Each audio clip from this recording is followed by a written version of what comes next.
agora estou melhorando a roupa e volta para um sistema e para de aceitar aquilo que nós conversamos do Murilo. Aí aí tu já começava, eu já começava a dar desculpa. Não, é que eu operei a coluna, que foi verdade, não deixa de ser verdade. Mas, na verdade, não era por causa da cirurgia que eu fiquei daquele jeito. Fiquei um pouco, mas perdi a razão nessa questão mental, né? E quais os traumas que estão ligados na perda da autoestima, que você pode citar, que também é importante para a audiência? Quais traumas podem criar essa condição da obesidade que você relate? Muito bom. Quero que relate. E eu vou te falar que eu tenho um vídeo muito polêmico, que eu tenho muito hate nesse vídeo mesmo, que eu disse o seguinte. Quem tem problema com a mãe na infância provavelmente vai ser obeso na vida adulta. E eu vou explicar isso. A mãe, ela é responsável pela nutrição na nossa infância. Inclusive, tem até um psicólogo, John Bowlby, que ele fez uns estudos em relação a isso, que chama a teoria do apego. Nesse estudo, ele identificou que as crianças que se sentiam protegidas e sentiam que as suas necessidades eram aceitas, elas não buscavam o conforto na comida. Já as crianças que viam que elas não eram tão bem cuidadas, tão bem supridas em relação às suas emoções, elas buscavam suprir aquilo que faltava emocionalmente na comida. Então, por exemplo, e quando eu falo uma sensação de abandono, de rejeição, de não receber amor da mãe, ou dos cuidadores, ou do pai, eu digo a mãe porque a mãe é a figura que representa a nutrição, essa pessoa, ela não necessariamente foi abandonada pela mãe. A mãe estava ali na casa dela, estava cuidando dela. Só que a mãe trabalhava demais, a mãe passava muito tempo no celular, a mãe não tinha tempo para aquela criança não se sentia vista, não se sentia cuidada, não sentia suas necessidades supridas. Então, ela começava a entender que, bom, eu preciso comer para ver se de alguma forma eu preencho esse buraco que está faltando. E além disso, vamos pensar o seguinte, um bebê, por que ele come? Para se nutrir. Ele só vai mamar até o momento que ele tá satisfeito. Senão ele não quer mais mamar e acabou para ele. Para um bebê, comida é nutrição.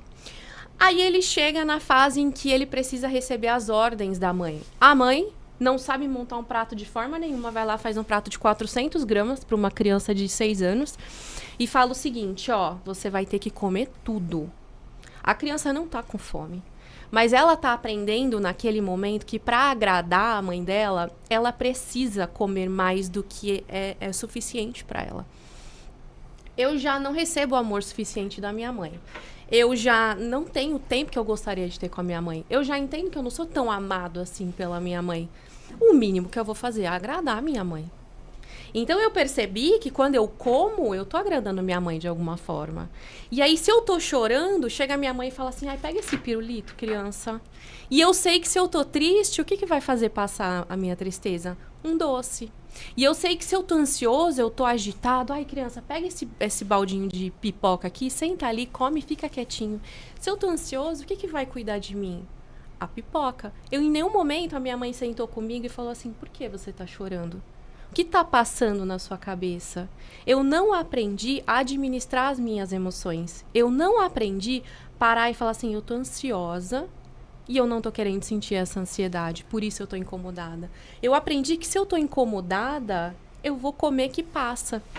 Eu aprendi que se eu comer muito, eu tô agradando quem tá à minha volta. É um condicionamento, né? É exatamente um condicionamento. Assim, até sem uma intenção da mãe, né? Por falta, de repente, até de uma base psicológica, né? Se a gente fosse analisar, né, o correto, já pegar a base para a mãe aprender a cuidar, porque a obesidade é apenas um quadro dentre vários problemas que, pior do que a obesidade, pode ocorrer, né? Em matéria de drogas, crime, enfim.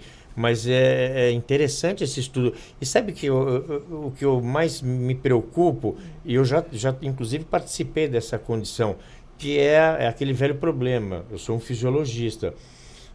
O uso de medicamentos, né, que é o famoso problema. Toma boleta, projeto verão 2025, nossa, perde 10 quilos. Só que não sabe fisiologicamente que perdeu água, porque diminuiu o carboidrato, perdeu o músculo, fica toda feliz subindo a balança, toda pelancuda, a mulher, se for o caso, feminino, que você lida com mulheres e quando fica feliz, porque ela acha que a balança é que pode condizer com a necessidade dela.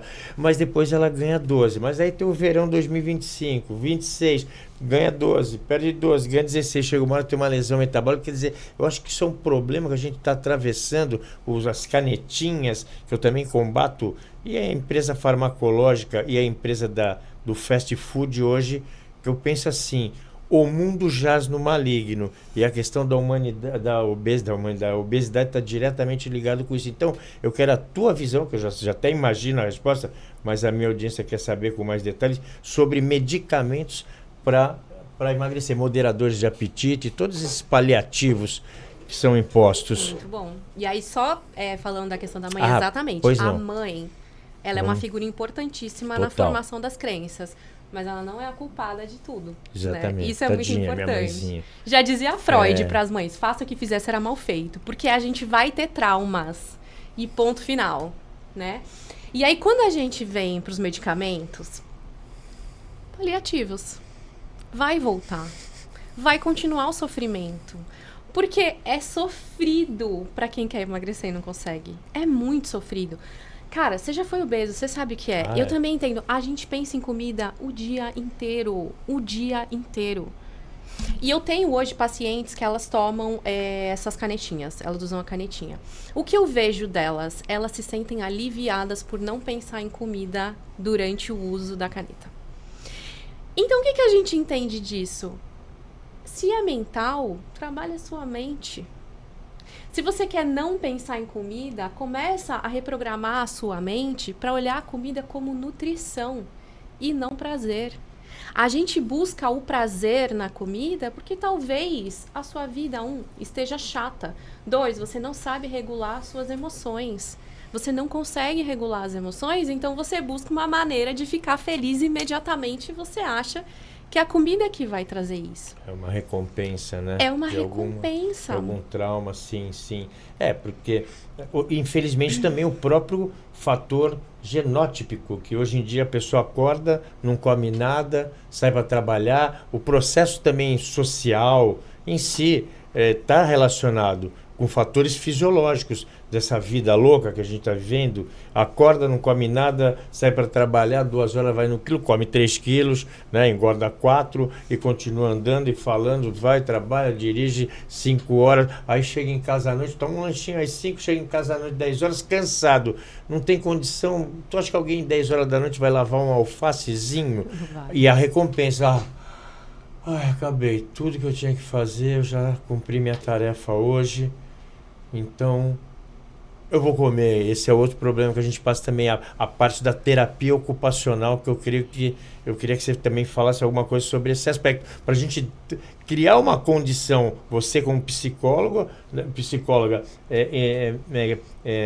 pregar e entrar na mente, e o profissional de educação física. Por isso que tem que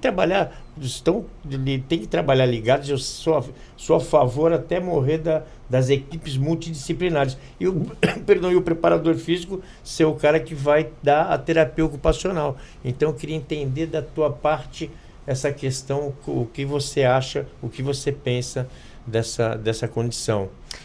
Exatamente. Então, assim, a pessoa, ela tá muito ocupada fazendo tudo que ela precisa fazer e ela acha que ela chegou em casa, ela trabalhou demais, eu mereço um docinho. Mereço comer alguma coisa, não tenho tempo, tô cansado.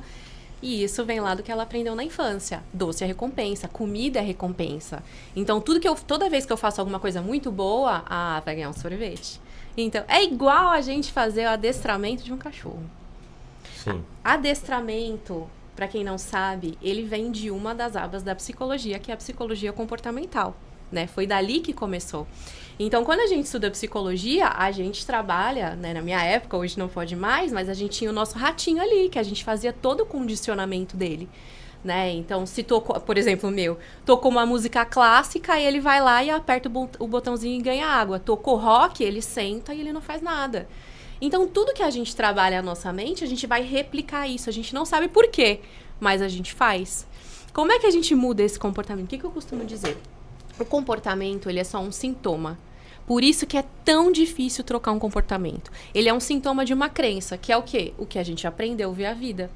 Então, como eu aprendi a ver a vida assim, isso já me gera um pensamento que vai me gerar uma emoção, que vai me gerar um comportamento. Comportamento é a pontinha do iceberg. E aí, quando a gente começa a trazer as questões da infância, por quê? Para você entender onde está esse iceberg aí. Então, descobre ele, reprograma a sua mente para o seu comportamento mudar mais fácil.